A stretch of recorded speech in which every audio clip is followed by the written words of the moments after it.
मुख्य धारा मीडिया में ईरान युद्ध पर इतनी सारी टिप्पणियां इतनी गलत क्यों हैं? ज्यादातर कथित बुद्धिजीवी वर्ग में अज्ञानता, विचारधारा और पक्षपात तथ्यों से ज्यादा अहम होते हैं। ये सिर्फ इतना नहीं कि वे राष्ट्रपति डोनाल्ड ट्रंप और इजरायली प्रधानमंत्री बेंजामिन नेतन्याहू के उन फैसलों से असहमत हैं जिसमें तेहरान को परमाणु हथियार, घातक मिसाइलें बनाने और मध्य पूर्व और बाकी दुनिया में आतंकवाद फैलाने से रोकने के लिए सैन्य बल का इस्तेमाल किया गया। वे अपने राजनीतिक विरोधियों को बदनाम करने की मानसिकता में इतने फंसे हुए हैं कि वे ये भी पसंद करेंगे कि दुनिया का सबसे बड़ा आतंकवाद का सरकारी प्रायोजक एक इस्लामी शासन जो पश्चिम के विनाश के लिए प्रतिबद्ध है, युद्ध जीत जाए, बजाय इसके कि वे संयुक्त राज्य अमेरिका और इजराइल की जीत देखें। अगर इसका मतलब है कि दोनों नेताओं को सही काम के लिए श्रेय देना पड़े।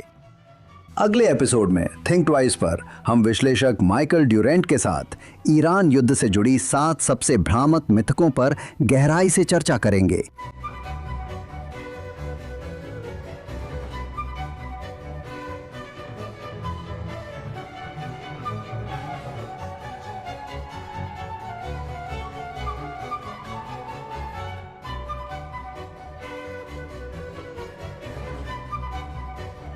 नमस्कार, थिंक ट्वाइस में स्वागत है।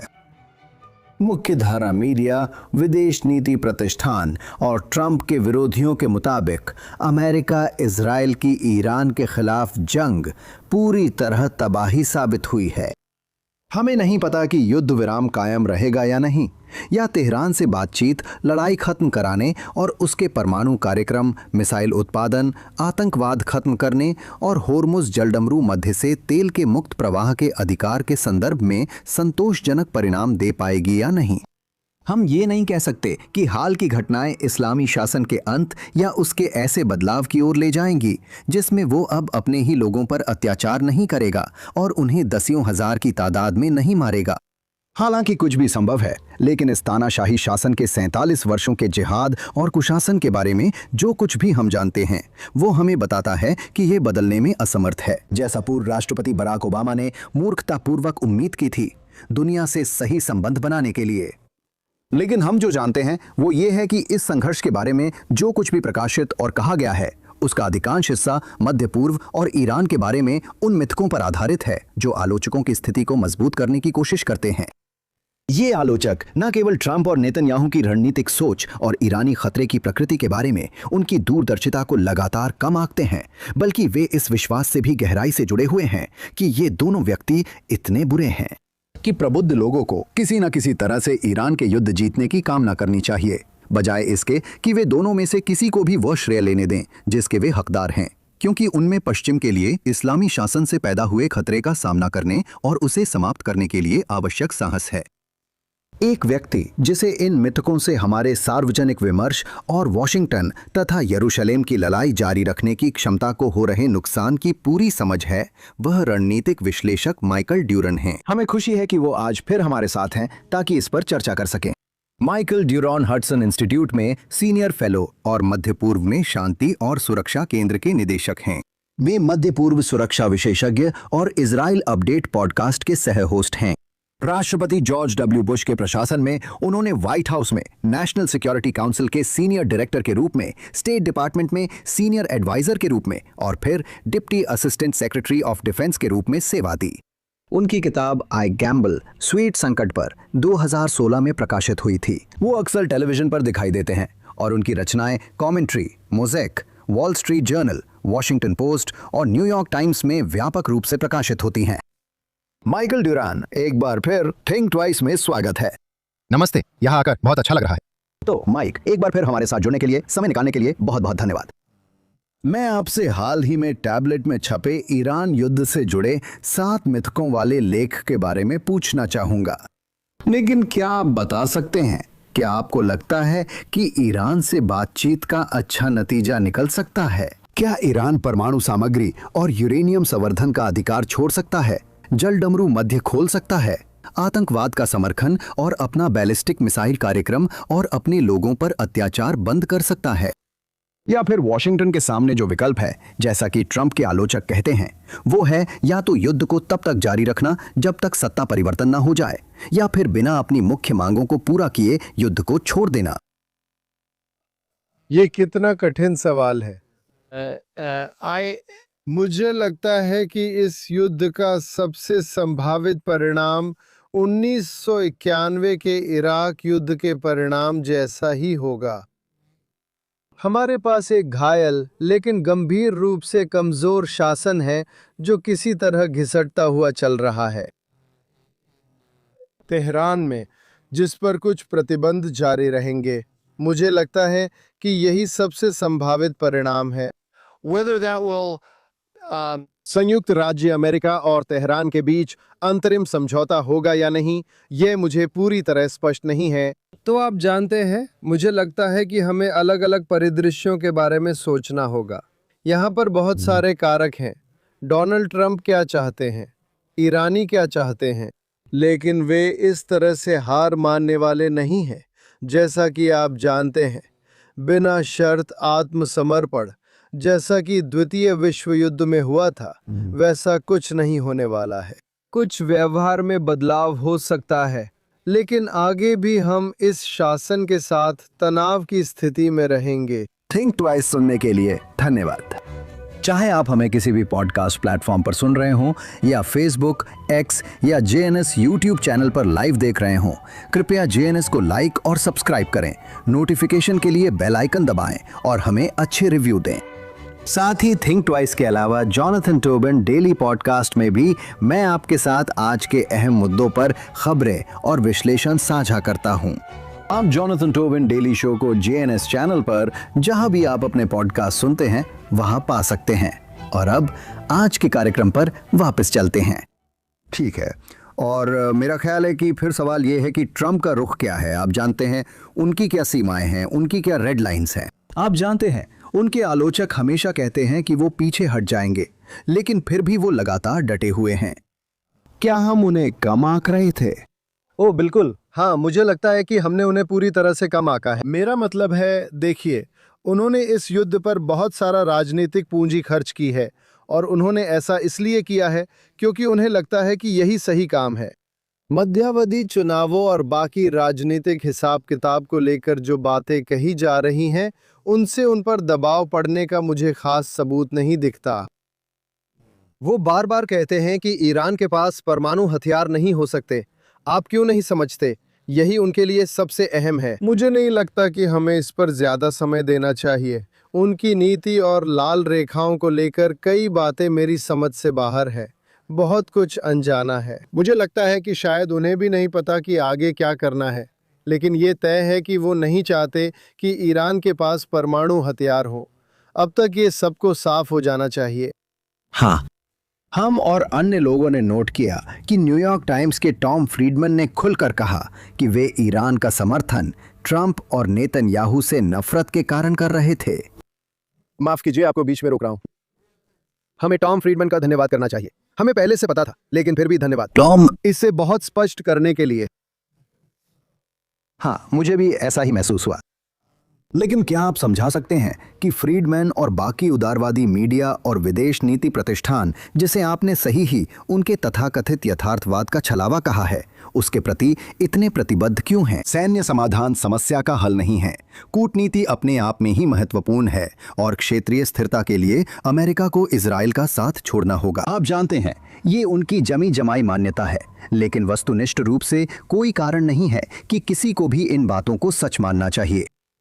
मुझे लगता है हमें उन्हें श्रेय देना चाहिए। or you're like मुझे नहीं लगता कि जो वे कह रहे हैं वो पूरी तरह से पाखंड या बेईमानी है। वे अपने दिमाग में एक साथ विरोधाभासी बातें रखे हुए हैं, और वे ऐसा इसलिए कर रहे हैं क्योंकि उनके और ट्रंप के बीच एक सिद्धांतगत विभाजन है। ट्रंप उनके लिए सिद्धांतगत रूप से आपत्तिजनक है, और जिस तरह से ट्रंप यूरोपियों के लिए सिद्धांतगत रूप से आपत्तिजनक हैं, ट्रंप दुनिया को वैसे ही काम करते हुए समझते हैं जैसा कि यूरोपीय लोग नहीं मानते। तो जब वे कहते हैं कि उन्हें लगता है कि वो एक नस्लवादी हैं, वो एक फासीवादी हैं, वो अधिनायकवादी हैं, तो वे इन सब बातों पर विश्वास करते हैं। बिल्कुल। हालांकि मेरी नज़र में इसका वस्तुनिष्ठ प्रमाण शून्य है या लगभग शून्य है। वस्तुनिष्ठ प्रमाण ये है कि उन्होंने हेरफेर किया। सरकारी संस्थाओं ने सरकारी कानूनी तंत्र का इस्तेमाल करके उनके खिलाफ कार्रवाई की। जो तरीका था वो लोकतांत्रिक नहीं था बल्कि तानाशाही था। मेरे लिए ये एक बहुत मजबूत तर्क है। मेरा मतलब है, मेरे लिए तो ये स्पष्ट है और इसी तरह की बातें। लेकिन वे इसे नहीं देखते और वे खुद को सही मानते हैं क्योंकि वे नहीं चाहते कि दुनिया उन नियमों के अनुसार चले जिनके अनुसार डोनाल्ड ट्रंप सोचते हैं कि ये चलती है। हाँ, बस उनके लिए ये कोई मतलब नहीं रखता फिर। या इससे भी बुरा, वे सोचते हैं कि अगर ये सच में मायने रखता है और वो इन नियमों पर चल सकता है तो उनकी सारी मान्यताएं गलत साबित होंगी और वे इसे स्वीकार नहीं कर सकते। तो वे उसी के लिए लड़ रहे हैं। वे उस दृष्टिकोण के लिए लड़ रहे हैं, उस समझ के लिए कि वे खुद को नेक लोग मानते हैं जो एक बेहतर दुनिया बनाने की कोशिश कर रहे हैं। ये सब उनकी बेहतर दुनिया का सपना, उनका सपना कि वे किसी स्तर पर यूटोपियन हैं और वे मानते हैं कि वे morally, नैतिक रूप से जागरूक लोग हैं जो यूटोपिया बना रहे हैं और वह उनके रास्ते में आ रहा है। यह एक तरह से और गहरे दार्शनिक स्तर पर है। टॉम फ्रीडमैन, अगर हम उसके साथ बैठकर कॉफी पी रहे होते तो वो सोचता कि वह एक यथार्थवादी है, लेकिन वो नहीं है। हाँ, मुझे लगता है ये देखने का अच्छा तरीका है। ये लगभग धर्मशास्त्रीय सा है। आपका महत्वपूर्ण लेख टैबलेट में प्रकाशित हुआ जिसमें ईरान युद्ध के 7 मिथकों का जिक्र है, और उनमें से पहला ये है कि ये एक पसंद से छेड़ा गया युद्ध थी जिसे डेमोक्रेट्स और उनके मीडिया समर्थक एक तयशुदा बात मानते हैं। वो इसमें गलत क्यों है? वो इसमें गलत है क्योंकि ईरान एक बहुत बड़ा मिसाइल भंडार बना रहा था जिससे वो अपने परमाणु कार्यक्रम पर किसी भी हमले को रोक सके या उसे रोकने के लिए डर पैदा कर सके, और उसी समय वे परमाणु हथियार की दिशा में भी आगे बढ़ रहे थे और इस तरह परमाणु हथियार कार्यक्रम को इस विशाल बैलिस्टिक मिसाइल भंडार द्वारा सुरक्षा दी जा रही थी। पिछले जून में ऑपरेशन मिडनाइट हैमर के साथ मुझे लगता है कि राष्ट्रपति ट्रंप ने ईरानी नेतृत्व को ये दिखा दिया कि वे कार्रवाई करने के लिए तैयार हैं। उन्होंने अपनी कार्रवाई की क्षमता दिखाई। उन्होंने सोचा था कि इससे वे नरम होकर परमाणु मुद्दे पर बातचीत को तैयार होंगे, लेकिन ऐसा नहीं हुआ। इसके बजाय उन्होंने कोशिशें और बढ़ा दी। खामनेई ने इस कार्यक्रम पर अपनी कोशिशें और तेज कर दी और इसे उस सुरक्षा क्षेत्र में ले जाने वाले थे जहां इस कार्यक्रम पर हमला करने की कीमत बहुत ज्यादा हो जाती। मिसाइलों और ड्रोन की वजह से वो कार्रवाई अब कर्मी ही थी। हाँ, फिर भी ट्रंप के आलोचक ऐसे पेश आते हैं जैसे ये सब कभी हुआ ही नहीं, जैसे इसमें से कुछ भी सच ना हो। मुझे लगता है कि यही आपकी दूसरी भ्रांति है जिसमें आपने लिखा कि ओबामा का JCPOA परमाणु समझौता ट्रंप द्वारा रद्द किए जाने से पहले काम कर रहा था। अगर ट्रंप ने 2018 में प्रतिष्ठान की बात मानी होती और समझौते को वैसा ही छोड़ा होता तो इसके क्या परिणाम होते? देखिए, ये जो सोच है कि JCPOA कोई समाधान था, हमें सबको ये समझना चाहिए कि ये गलत है, क्योंकि मिसाइलों और ड्रोन से जो इम्यूनिटी जोन बनता है वही इस बात को झूठा साबित करता है। JCPOA ने संवर्धित यूरेनियम के भंडार और उसके संवर्धन के स्तर पर अस्थायी, बहुत ही अस्थायी और आसानी से पलटे जा सकने वाले प्रतिबंधों का सौदा किया था।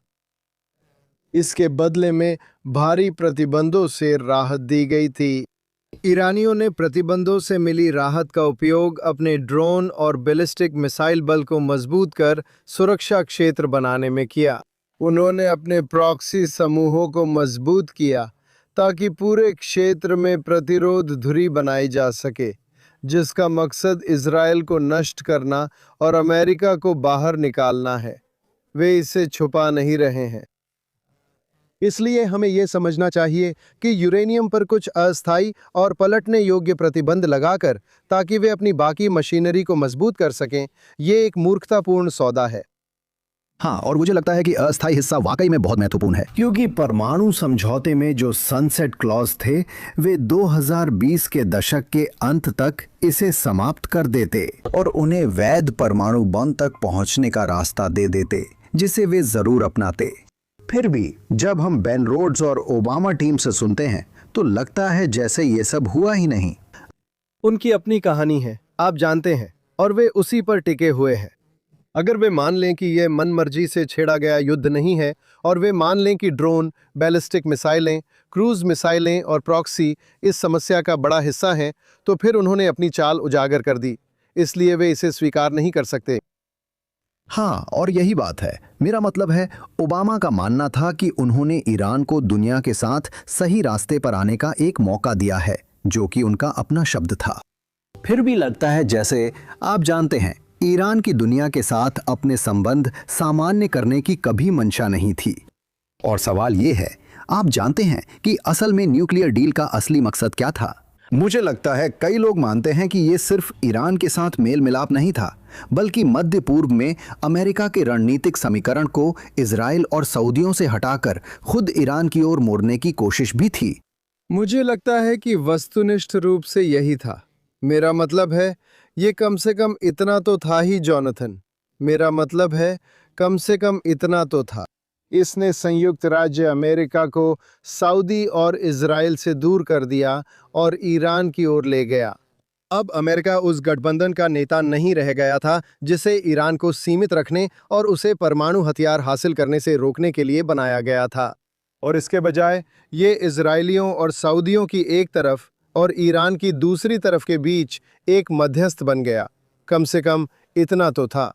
लेकिन इसने संयुक्त राज्य अमेरिका को ऐसी स्थिति में भी डाल दिया जहां उसे अपने सहयोगियों को रोकना पड़ा, जबकि ईरान ने अपने क्षेत्रीय प्रॉक्सी गुटों पर कोई पारस्परिक नियंत्रण नहीं दिखाया।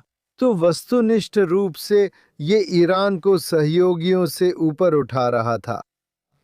खैर, मुझे नहीं पता, हमें कभी ठीक ठीक पता नहीं चलेगा कि राष्ट्रपति ओबामा और उनके वरिष्ठ, आप जानते हैं, उनके सबसे वरिष्ठ सलाहकार क्या सोच रहे थे कि वे क्या कर रहे हैं। लेकिन वस्तुनिष्ठ रूप से वही वे कर रहे थे। दरअसल मेरा मानना है कि राष्ट्रपति ओबामा बहुत बुद्धिमान व्यक्ति हैं। आप इसे बहुत स्पष्ट रूप से देख सकते हैं। मुझे लगता है कि वो समझ गए थे कि वो, अगर मुझे शर्त लगानी हो, तो वो समझ गए थे कि वो IRGC के साथ एक सौदा कर रहे थे। ये कोई सौदा नहीं था। आप जानते हैं, इस पर काफी बहस थी कि मध्यमार्गियों को कट्टरपंथियों से कैसे ऊपर रखा जाए। ओबामा के आसपास कुछ लोग निश्चित रूप से ऐसा मानते थे। सभी यूरोपीय लोग भी यही मानते थे, या कम से कम कहते थे कि वे मानते हैं, जो लगभग एक ही बात है। मुझे लगता है ओबामा जानते थे कि वह IRGC से समझौता कर रहे हैं और उनका मकसद अमेरिका को मध्य पूर्व से बाहर करना था। मुझे लगता है वो पूर्वी एशिया पर ज्यादा ध्यान देना चाहते थे और इस प्रक्रिया में ईरान को मजबूत करने को भी तैयार थे। उन्हें लगा ये जरूरी चीजों में से है। हाँ, और मुझे लगता है कि ये आपके लिखे अगले मिथक से जुड़ा है, जिसमें कहा गया कि डोनाल्ड ट्रंप ने जो बाइडेन द्वारा मध्य पूर्व के युद्धों से अमेरिका को बाहर निकालने की प्रगति को उलट दिया। जब आप मध्य पूर्व में बाइडेन के बारे में सोचते हैं, तो आपके दिमाग में अफगानिस्तान की तबाही और 7 अक्टूबर को सब कुछ बिखर जाने की घटना आती है। क्या ओबामा बाइडेन एलुमनाई क्लब के लोग सच में मानते हैं कि उन्होंने ट्रंप को शांति और स्थिरता के साथ सत्ता सौंपी थी? मुझे लगता है वे सचमुच ऐसा मानते थे। उनमें से कई सचमुच ऐसा मानते थे। Their फिर से ये कहीं ना कहीं उसी धर्मशास्त्रीय सवाल पर वापस जाता है। question, वे दृढ़ता से मानते थे कि ईरान और इजराइल के बीच संयुक्त राज्य अमेरिका को इस मध्यस्थ की भूमिका में रखकर क्षेत्र में अराजकता को कम कर रहे थे। तो वे पहले से मानते थे, आपको याद होगा कि जैक सुलिवन का एक फॉरेन अफेयर्स आर्टिकल आया था। मूल रूप से ये सब्सक्राइबर्स के मेल बॉक्स में 7 अक्टूबर या शायद 6 अक्टूबर 2023 को पहुंचा था, जिसमें उन्होंने कहा था, हमने दशकों में मध्य पूर्व में सबसे शांतिपूर्ण समय देखा है। और जब उन्होंने ये लिखा तो वो 2 चीजों के बारे में सोच रहे थे, शायद 3 के बारे में भी, लेकिन उनमें से एक था सऊदी हूथी संघर्ष विराम, जो उनकी उम्मीद के मुताबिक एक शांति समझौते की ओर बढ़ रहा था। और अब जेक सुलिवन ने ये बात लेख में नहीं कही, लेकिन उनके दिमाग में वे जो सोच रहे थे वो ये था कि वे ईरान के साथ ये समझौता करा रहे थे। तो ईरान के साथ जो चैनल खुले थे उनकी वजह से वे हूथी महत्वाकांक्षाओं को दबाने और नियंत्रित करने में सक्षम थे। फिर अमेरिकियों ने सऊदियों को जोड़ा और हम वहां शांति की ओर बढ़े। दूसरी बात जो उन्होंने की थी वो थी इजराइल हिजबुल्लाह या इजराइल लेबनान समुद्री सीमा समझौते की मध्यस्थता करना, जो फिर से उनकी नज़र में तेहरान की ओर कूटनीतिक पहल का एक नतीजा था। और जब 7 अक्टूबर की घटना हुई तो उन्होंने इसे कुछ हद तक ठीक ही इस तरह परिभाषित किया। उन्होंने इसे हमास की पहल बताया, जो क्षेत्रीय मेल मिलाप और ईरान के साथ उनकी बातचीत में बाधा बनी, और उनकी तुरंत प्रतिक्रिया ये थी कि तेहरान के साथ संबंधों को बचाया जाए ताकि वे ईरानियों के साथ मिलकर मध्य पूर्व को व्यवस्थित करने के काम में लग सकें। अब आप और मेरी तरह के लोग हमास के हमले को देखते हैं और हम हमास के पीछे ईरान को देखते हैं। हम हमास के पीछे हिजबुल्लाह को देखते हैं, जिसने 8 तारीख को गोलीबारी शुरू की थी, और हूथी कुछ हफ्तों बाद शामिल हो गए। और फिर ईरानियों ने संयुक्त राज्य अमेरिका को धमकी देना शुरू कर दिया कि अगर उसने इजरायलियों को नहीं रोका तो वो आग में जल जाएगा। और फिर इराकी प्रॉक्सी आए और अमेरिकियों पर हमला करना शुरू कर दिया। हूथियों ने भी अमेरिकियों पर हमला किया। अमेरिकियों पर सैकड़ों हमले हुए, लेकिन वे इस दौर के बारे में उसी चीज के रूप में बात करते रहते हैं जिसे वे बनाना चाहते थे, यानी क्षेत्रीय स्थिरता। और सारे सबूत, यानी अमेरिकियों पर चल रही गोलियां, वे बस देख ही नहीं पाते। हाँ, ये ख्वाहिशों पर आधारित सोच थी। जैसे आपने ओबामा के लिए कहा, वैसे ही सलिवन भी समझदार इंसान हैं। मेरा मानना है कि जब आपकी सारी चाहत ईरान से मेल मिलाप की हो तो रास्ते की हर चीज सिर्फ असुविधा बन जाती है और नजरअंदाज हो जाती है। और इसलिए ईरान का सामना करना, खतरे को दूर करना, 7 अक्टूबर के पीछे जो कारण था और हूथियों द्वारा अंतर्राष्ट्रीय शिपिंग के साथ जो किया जा रहा था उसके खिलाफ खड़ा होना, ये सब उनके लिए काम नहीं करता। इसे नजरअंदाज करना ही उनके लिए सही है। वे इसे परिभाषित और नजरअंदाज करते हैं, लेकिन साथ ही इसे फिलिस्तीनी इजरायली संघर्ष मानते हैं जिससे हूथी भी किसी तरह आ जुड़े हैं। और इसलिए उस समय में उनकी पूरी नीति का फोकस गाजा में युद्ध विराम लाने पर था, क्योंकि उन्हें लगा कि इससे क्षेत्र के बाकी सभी मुद्दे भी नियंत्रित हो जाएंगे। मैं मानता हूं कि समस्या तेहरान से शुरू होती है और हमें तेहरान को नियंत्रित करना चाहिए, और इन सभी अधीनस्थ क्षेत्रों के बारे में सोचते हुए जिसमें इजराइल फिलिस्तीन क्षेत्र भी शामिल है।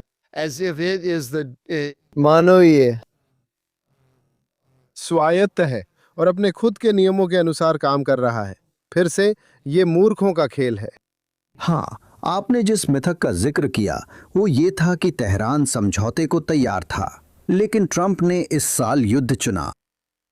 कोई क्यों मानता है कि ईरानी लोग अमेरिका की हर बात मानने के लिए तैयार थे, अपने परमाणु हथियार छोड़ने के लिए या कुछ और करने के लिए, अगर उन्हें जबरदस्ती ऐसा करने के लिए मजबूर नहीं किया गया था, जबकि वास्तव में ट्रंप ने उन्हें ऐसा करने के कई मौके दिए थे। खैर, उन्होंने बातचीत का प्रस्ताव दिया। if we can अगर हम ओमानी मध्यस्थों की बात माने, और मुझे उन पर शक की वजह नहीं दिखती, उन्होंने बातचीत के लिए JCPOA जैसी डील रखी, जिसमें संवर्धित यूरेनियम का संवर्धन स्तर कम करना, उसे गैस रूप में रखना और संवर्धन पर अस्थायी प्रतिबंधों पर सहमति देना शामिल है। और ट्रंप ने इसे नजरअंदाज कर दिया। खैर, वो तो था नहीं, आप जानते हैं। ओबामा ने जो किया था वही चीज दोहराने से समस्या का हल तो होने वाला नहीं था। इन नई परिस्थितियों में जब उनके पास मिसाइलें और ड्रोन हैं तो समस्या हल नहीं होगी। ये तो बस उन्हें अपना विशाल शस्त्रागार तैयार करने का समय देने वाला था। बिल्कुल सही। मुझे लगता है कि युद्ध पर सबसे खतरनाक मिथक वामपंथ और यहूदी विरोधी दक्षिणपंथ दोनों में आस्था का विषय बन गया है। यह मैं जोड़ना चाहूंगा। ये विचार कि इजराइल ने अमेरिका को युद्ध में घसीटा ट्रंप के आलोचकों के लिए ये इतना महत्वपूर्ण क्यों है, जो हर दूसरे संदर्भ में उन्हें एक संभावित सम्राट, नियंत्रण से बाहर आदमी मानते हैं, लेकिन फिर भी वे इसका दोष यहूदियों पर डालना चाहते हैं कि वो नेतन्याहू के बिना ऐसा नहीं करते। क्योंकि वे मान नहीं सकते कि वह अमेरिका के राष्ट्रीय हितों को आगे बढ़ा रहे हैं। अगर वे ये स्वीकार करते हैं कि सभी पिछले अमेरिकी डेमोक्रेटिक राष्ट्रपति बिल क्लिंटन से अब तक सभी ने कहा है कि ईरान का परमाणु हथियार रखना अस्वीकार्य है। अगर वे ये स्वीकार करते हैं कि उनकी नीति इसे रोक नहीं पाई, और फिर वे ये स्वीकार करते हैं कि डोनाल्ड ट्रंप इसे रोक रहे हैं, तो उन्हें कहना पड़ेगा, देखिए, हमारी पूरी सोच शुरू से ही गलत थी। तो उन्हें ट्रंप को किसी तरह का मूर्ख, जोकर या केवल घमंड से प्रेरित व्यक्ति बनाना पड़ता है, और फिर हमें बीबी नेतन्याहू को पीछे से सब चलाने वाले सूत्रधार की तरह पेश करना पड़ता है, ताकि हम कहानी में यह बात भी जोड़ सकें। हम फिर ये भी कह सकते हैं कि प्रगतिशीलों का जो बड़ा अविश्वास इजराइल के प्रति है, जिसे आप और मैं जानते हैं, वो यहूदी विरोध पर आधारित है, लेकिन वे इसे अमेरिकी हितों की विवेकपूर्ण देखरेख के रूप में फिर से पेश कर सकते हैं। हाँ, मेरा मतलब है, ये उनके लिए बहुत ज़रूरी लगता है कि इजराइल को बदनाम किया जाए, कि गलती इजराइल की ही होनी चाहिए। और जाहिर है, ये विचारधारात्मक सीमाओं को भी पार करता है, क्योंकि यही वही बात है जो टैकर कार्लसन और उसका इको चैम्बर कर रहा है, चाहे वो मेगन केली, कैंडिस ओवेंस या और भी पागल लोग हों। इनका बस यही काम है, सारा दोष यहूदियों पर डालना। ये इसका दोष इजराइल पर डालते हैं, क्योंकि इजराइल अमेरिका का भरोसेमंद सहयोगी है और उसके साथ कंधे से कंधा मिलाकर लड़ रहा है। अगर वे सिर्फ अपने नहीं, अमेरिकी हितों के लिए भी काम करें, तो भी दुनिया उन्हें समझ नहीं आती। नहीं, उनका नजरिया भी बिखर जाता है। उनकी नीति सिफारिशें प्रगतिशीलों जैसी ही है, लेकिन जिस बड़े धार्मिक नजरिए में वे काम कर रहे हैं वह अलग है। वे सोचते हैं कि इजराइल और इजराइल के समर्थन का कारण है ट्रांसनेशनल एलीट और अमेरिकी एलीट का भ्रष्टाचार, जो अमेरिका के हितों का ध्यान नहीं रख रहे हैं। इसलिए वे अलग तरीके से उन्हीं नीतियों तक पहुंचते हैं, लेकिन मूल तर्क एक जैसे ही हैं। हाँ, आप जानते हैं, मुझे लगता है कि ट्रंप समर्थकों को देखकर वे इसे नहीं मान रहे हैं। आप जानते हैं, सर्वेक्षण स्पष्ट रूप से विभाजित हैं। ये अधिकतर चीजों की तरह दो हिस्सों में बटा है। डेमोक्रेट्स मानते हैं, जबकि अधिकतर रिपब्लिकन टकर कार्लसन से सहमत नहीं हैं। लेकिन आप इसे अमेरिकी विदेश नीति की व्यापक दिशा के संदर्भ में कब देखते हैं? क्या ये एक तरह का वाम दक्षिण अलगाववाद है, जिसमें वैश्विकवादी और अलगाववादी, आप जानते हैं, इजराइल को बदनाम करने के लिए एकजुट हो रहे हैं? सर्वेक्षणकर्ताओं के अनुसार भविष्य में यही रुझान रहने वाला है। क्या आप सहमत हैं? नहीं, मैं सहमत नहीं हूं। मुझे लगता है कि ये एक संभावित भविष्य है, लेकिन हमारे सामने एक लड़ाई है और हमें उसे लड़ना होगा। मुझे लगता है कि बहुत सारे लोग जो टकर कार्लसन की दलीलें दोहरा रहे हैं, वे कट्टर यहूदी विरोधी नहीं है। मुझे लगता है They are वो अमेरिकी अभिजात वर्ग की आलोचना करते हैं, उनकी प्रगतिवाद की आलोचना है, और इस समय इसे व्यक्त करने का एक तरह का संक्षिप्त तरीका यह है कि हमें इजरायलियों को अपनी विदेश नीति चलाने की अनुमति नहीं देनी चाहिए, लेकिन मुझे लगता है कि अगर हम संयुक्त राज्य अमेरिका के राष्ट्रीय हित के बारे में अपनी दलीलें पर्याप्त रूप से स्पष्ट कर दें, अगर हम समझाएं कि डोनाल्ड ट्रंप क्यों मानते हैं कि इजराइल किसी भी अन्य सहयोगी की तुलना में एक आदर्श सहयोगी है, तो मुझे लगता है कि हम उन लोगों को उन दलीलों से पीछे हटा सकते हैं। मेरा कहने का मतलब है कि मुझे नहीं लगता कि उनके डीएनए में यहूदी विरोधी भावना इस तरह से शामिल है जैसे मुझे लगता है कि टकर कार्लसन के डीएनए में ये शामिल है। मुझे लगता है कि वो किसी भी कारण से दुनिया को एक यहूदी विरोधी नजरिए से देखता है। मुझे नहीं लगता कि उससे बहस करने का कोई मतलब है, लेकिन मुझे लगता है कि जो लोग उसकी बातों को मान रहे हैं, खासकर युवा लोग जिनके पास दुनिया का ज्यादा अनुभव नहीं है, उन्हें हम बदल सकते हैं, लेकिन हमें इसके लिए कोशिश करनी होगी। वे खुद ब खुद नहीं बदलेंगे, हमें उनसे बहस करनी होगी। क्या इस युद्ध की सफलता, चाहे आप इसे जैसे भी परिभाषित करें, इस मुद्दे को तय करने में बड़ी भूमिका निभाएगी? खैर, यह निश्चित रूप से कुछ तर्कों को थोड़ा हास्यास्पद बना देगा।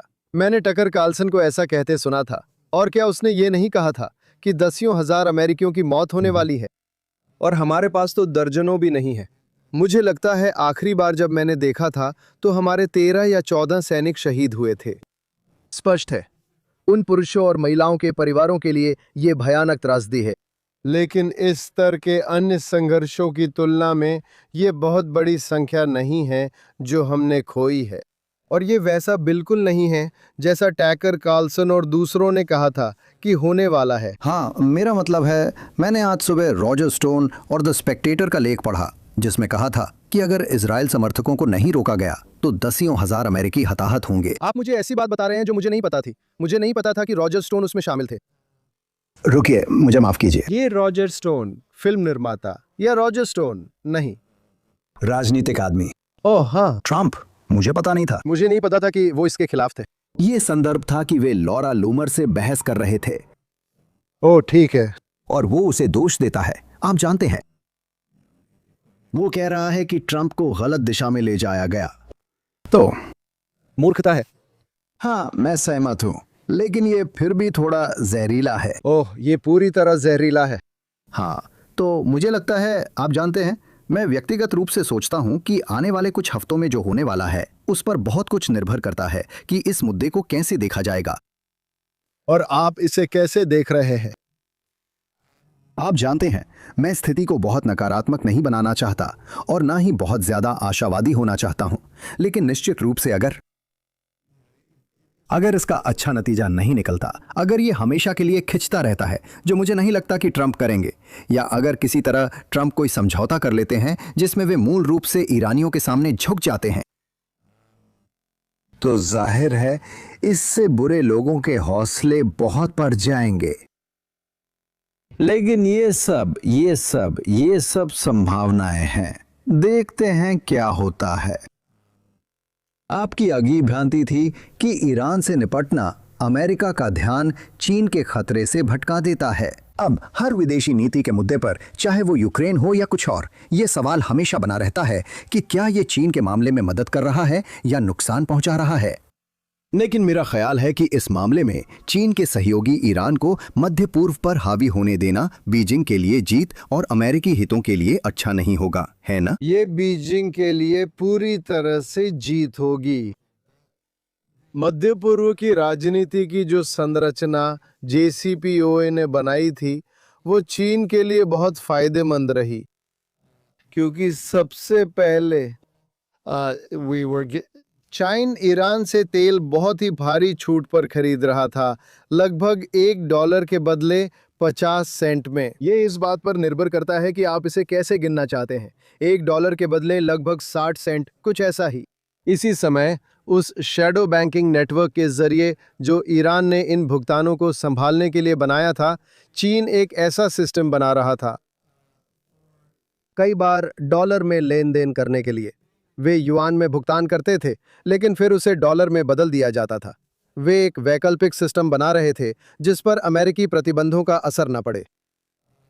इससे उन्हें खाड़ी देशों के साथ ऐसे तरीके से लेन देन करने की क्षमता मिल जाती जो संयुक्त राज्य अमेरिका के लिए हानिकारक था। और ईरानी मिसाइल और ड्रोन खतरे को बढ़ाकर वे संयुक्त राज्य अमेरिका के खाड़ी सहयोगियों पर दबाव बना रहे थे ताकि वे चीन की ओर झुकाव करें। JCPOA के बाद पिछले एक दशक में बहुत बड़ा झुकाव आया है और आपने इसे उदाहरण के तौर पर संयुक्त अरब अमीरात में देखा, जिसने एक छाया बैंकिंग सिस्टम स्थापित किया। चाइन द्वारा ईरान को किए जाने वाले सभी भुगतान दुबई के माध्यम से होते हैं और मुझे लगता है कि अब ये बदल रहा है और ये युद्ध का एक अच्छा परिणाम है। लेकिन सबसे महत्वपूर्ण चीज ड्रोन है और खासकर बैलिस्टिक मिसाइलें। China चाइन ईरान को इन बैलिस्टिक मिसाइलों के निर्माण के लिए महत्वपूर्ण तकनीकें और ज़रूरी रसायन दे रहा था। इजरायलियों ने उन प्लानिटरी मिक्सरों को नष्ट कर दिया जो मध्यम दूरी की ठोस ईंधन वाली बैलिस्टिक मिसाइलों के निर्माण के लिए इस्तेमाल होते हैं, जो इजराइल के लिए बहुत बड़ा खतरा है। इजराइल ने इन्हें अक्टूबर 2024 में नष्ट कर दिया था। तब उन्होंने गणना की थी कि ईरानियों की उत्पादन क्षमता 1 साल के लिए बंद कर दी है। चीनी तुरंत आए और उन्होंने उन्हें वे मिक्सर और रासायनिक पूर्ववर्ती दिए जिनकी उन्हें ठोस ईंधन बनाने और ठोस ईंधन प्रणोदक का निर्माण करने के लिए ज़रूरत थी। और क्यों? देखो जॉनथन, उन्हें इससे बहुत कुछ मिलता है। सबसे पहली बात, वे ईरान को होर्मुज जलडमरू मध्य को बंद करने की क्षमता देते हैं और हूथियों को बाबा मंदेब को बंद करने की क्षमता देते हैं। और अगर ताइवान को लेकर युद्ध होता है तो ये चीन के लिए बहुत फायदेमंद होगा, क्योंकि कुल का 20% दुनिया की 20% ऊर्जा बिक्री होर्मुज जलडमरू मध्य से गुजरती है। चाइन के सभी पूर्वी एशियाई सहयोगी जैसे कि दक्षिण Korea, Japan, Taiwan, Australia, Bharat, ये सभी मध्य पूर्व के तेल पर निर्भर हैं। युद्ध के समय चीन इन देशों की ऊर्जा आपूर्ति रोक सकता है अपने दुश्मनों की। उन्होंने न केवल ईरानियों को मिसाइलें या मिसाइलों के मुख्य घटक दिए, बल्कि उन्हें निशाना साधने का डेटा भी दिया और उन्होंने हूथियों को भी निशाना साधने का डेटा दिया ताकि 7 अक्टूबर के बाद हूथी अमेरिकी जहाज़ों पर हमला कर सकें। बाब अल मंदेब की नाकाबंदी या प्रतिबंध के दौरान जॉनथन, दुनिया में 3 ऐसी इकाइयां हैं जिनके पास एंटी शिप बैलिस्टिक मिसाइलें हैं और वे हैं चाइन, ईरान और हूथी। और इसके पीछे एक कारण है। एंटी शिप बैलिस्टिक मिसाइल एक ऐसी मिसाइल है जिसे सिर्फ एक ही उद्देश्य के लिए बनाया गया है और वो है अमेरिकी एयरक्राफ्ट कैरियर्स पर हमला करना जब वे बहुत तंग जगहों में पैतरेबाजी कर रहे होते हैं। तो चाइन हूथी द्वारा अमेरिकी शिपिंग, अमेरिकी नौसेना पर किए गए हमलों का इस्तेमाल एक प्रयोगशाला की तरह कर रहा था ताकि ये अध्ययन कर सके कि ताइवान को लेकर युद्ध होने पर संयुक्त राज्य अमेरिका कैसे व्यवहार करेगा। तो चीनी दृष्टिकोण से देखें तो आप इसे देख रहे हैं और सोचते हैं कि यह एक शानदार तरीका है संयुक्त राज्य अमेरिका को अपने संसाधन पूर्वी एशिया से हटाकर मध्य पूर्व में भेजने पर मजबूर करने का ये शानदार तरीका है। ये आपको देखने का शानदार तरीका है।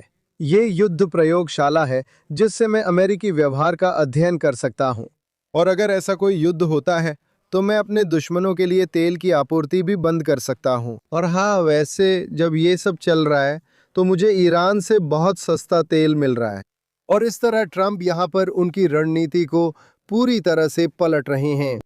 मुझे लगता है ये शानदार कदम है, लेकिन इससे उतना ध्यान नहीं मिल रहा। मुझे लगता है कि इस ऑपरेशन के चलते चीन के संदर्भ में अमेरिका को जो फायदे मिल रहे हैं उन्हें उतना ध्यान नहीं मिल रहा है जितना मिलना चाहिए। ये एक महत्वपूर्ण बात है। अब आपकी मितकों की सूची में आखिरी विश्वास है जो वामपंथियों में आम है कि ट्रंप और नेतन्याहू युद्ध भड़काने वाले हैं। क्या ये सिर्फ राजनीतिक विरोधियों का त्वरित दानवीकरण नहीं है जो वास्तव में काफी सतर्क रहे हैं? मुझे तो निश्चित रूप से पता है कि नेतन्याहू हमेशा बल प्रयोग के मामले में बहुत सतर्क रहे हैं, लेकिन जैसा आपने अन्य संदर्भों में कहा है, ये धार्मिक विश्वास जैसा है। मैंने देखा है कि आज राजनीति वही भूमिका निभाती है जो पहले धर्म निभाता था, इसलिए उन्हें शैतान होना पड़ता है। आपके मुख्य विरोधियों को शैतान होना पड़ता है। हाँ, यही चीज आपको अच्छा और सदाचारी महसूस कराती है। और जैसा कि हमने पहले भी कहा था, एक और संदर्भ में, अगर वे विवेकपूर्ण तरीके से काम कर रहे हैं, ऐसे तरीके से जो अमेरिकी राष्ट्रीय हित में है, तो पूरा प्रगतिशील विश्व दृष्टिकोण बिखर जाता है। but लेकिन साथ ही मेरा मतलब है, अगर अमेरिका इजराइल गठबंधन, जैसा कि ट्रंप और नेतन्याहू ने इसे ऊंचा उठाया है, काम करता है, तो ये पूरी तरह से मध्य पूर्व के उस व्यवस्था की अवधारणा को बदल देता है जिसे प्रगतिशील लोग अब तक असफल रूप से बनाने की कोशिश कर रहे थे। वे इसके खिलाफ लड़ते रहे हैं। आपको जॉन केरी के 5 ना या 3 ना याद है जो उन्होंने इसके बारे में कहे थे? oh yeah, about अरब खाड़ी देशों और इजराइल में शांति की कोशिश बिना 2 राष्ट्र समाधान के, और ये उनके लिए किसी धर्म जैसा है। नहीं नहीं नहीं, ये नहीं हो सकता, ये नहीं हो सकता। तो ये भी कुछ वैसा ही है। अमेरिका इजराइल की सैन्य साझेदारी क्षेत्र में अमेरिकी व्यवस्था का स्तंभ बन रही है। वे इसके खिलाफ जोरदार तर्क दे रहे हैं। इसलिए वे अब नहीं झुक सकते, और यही कारण है कि वे इन्हें पागल युद्ध प्रिय कहते हैं। हाँ, नहीं, विश्लेषकों, स्तंभकारों, इतिहासकारों की पसंदीदा गतिविधियों में से एक है ऐतिहासिक तुलनाओं का खेल खेलना। मुझे लगता है ईरान में युद्ध ने कई भ्रामक तुलनाओं को जन्म दिया है। मैं इनमें से 2 सबसे लोकप्रिय पर आपकी प्रतिक्रिया जानना चाहता हूं। पहला सवाल, अगर अमेरिका स्ट्रेट्स ऑफ हॉर्मुज को खोलने के लिए सैनिक उतारता है, तो क्या ये, जैसा कि कुछ लोग कहते हैं, प्रथम विश्व युद्ध में ब्रिटेन और विंस्टन चर्चिल द्वारा की गई पहली गैलीपोली अभियान की पुनरावृत्ति के लिए अभिशप्त होगा? नहीं, देखिए, मुझे लगता है कि डोनाल्ड ट्रंप जमीन पर सैनिक भेजने के खतरों से अच्छी तरह वाकिफ हैं। वो ऐसा करना नहीं चाहते, और मुझे लगता है कि नाकाबंदी एक शानदार तरीका था। ईरानियों के पास ये कार्ड है। असल में बात मिसाइलों और ड्रोन तक आ जाती है, लेकिन इनके साथ वे जलदमरू मध्य को बंद करने में सक्षम है। और ट्रंप ने बाजी पलटते हुए कहा, अगर आप सबके लिए जलडमरू मध्य बंद करेंगे तो हम भी आपके लिए बंद कर देंगे। अब हमारे पास अतिरिक्त संसाधन है। शायद वे जलडमरू मध्य बाकी सबके लिए खोलें और ईरान के लिए बंद कर दें। देखते हैं क्या होता है। मुझे नहीं पता, मुझे वहां की सैन्य स्थिति का इतना अंदाजा नहीं है कि मैं जान सकूं कि वहां जोखिम और लाभ का गणित क्या है। लेकिन मेरे लिए यह स्पष्ट है कि हमारे पास ईरानी शासन की जिंदगी मुश्किल करने के लिए कहीं अधिक विकल्प हैं जितने उसके पास हमें दुखी करने के लिए हैं। उसने अपनी चालें पहले ही चल दी हैं। ये जितना बढ़ सकता था बढ़ चुका है। मुझे लगता है हमने इसका सबसे बुरा हिस्सा देख लिया। कम से कम हमें पता है वे सबसे बुरा क्या कर सकते हैं। हमारे पास अभी भी बहुत सारे विकल्प उपलब्ध हैं, और हर गुजरते दिन के साथ हमारे पास विकल्प बढ़ते जा रहे हैं और उनके पास कम होते जा रहे हैं। हाँ, मैं भी इसे गैलीपोली जैसा नहीं देखता, लेकिन अगर आप चाहते हैं कि ट्रंप हार जाए। नहीं, लेकिन ये हवा से भी किया जा सकता है। मेरा मतलब है, आप कर्ग द्वीप और जास्क को हवाई हमले से तबाह कर सकते हैं। मुझे लगता है कि आपको सब कुछ नष्ट नहीं करना पड़ेगा। मैं पेट्रोलियम इंजीनियर नहीं हूं, पर मुझे लगता है कि कुछ मुख्य बिंदु या नोड्स होंगे जिन्हें निशाना बनाकर पूरी व्यवस्था ठप की जा सकती है, लेकिन मुझे पूरी जानकारी नहीं है। हाँ, अब एक और लोकप्रिय तुलना हाल ही में इतिहासकार नील फर्ग्यूसन ने की थी, जिसमें ईरान युद्ध की तुलना 1956 के स्वेज संकट से की गई थी। अब फर्ग्यूसन उन कई लोगों में है जिनका ईरान पर विश्लेषण मैं बहुत सम्मान करता हूं।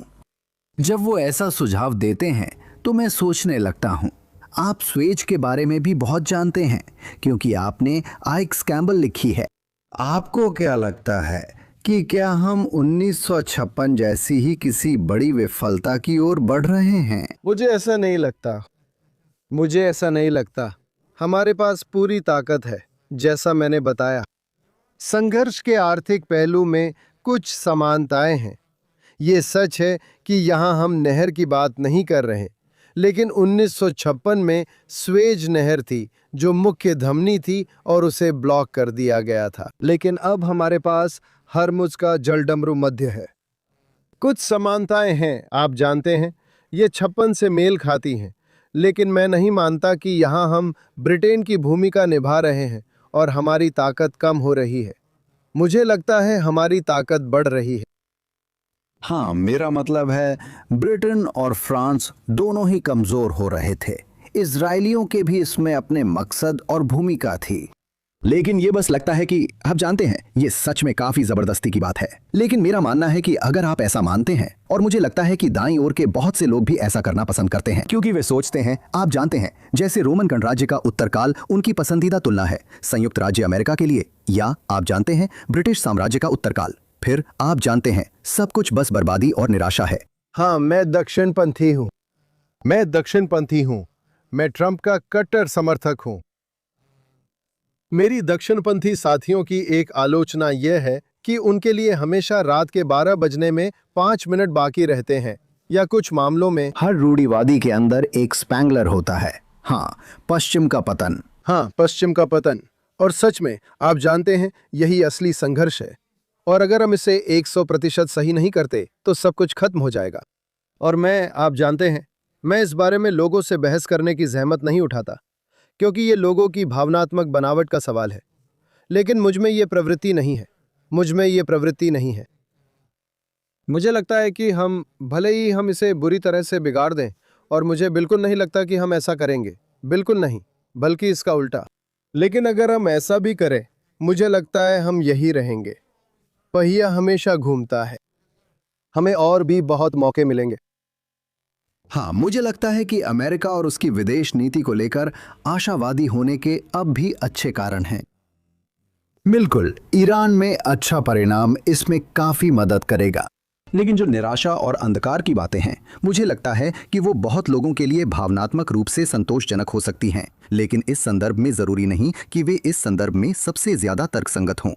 देखिए, मैंने 1970 के दशक में राजनीतिक रूप से जागरूक होना शुरू किया था, और उस समय हर कोई कहता था कि 1960 के दशक के साथ ही सभ्यता का अंत हो गया था, और ये चलता ही रहता है।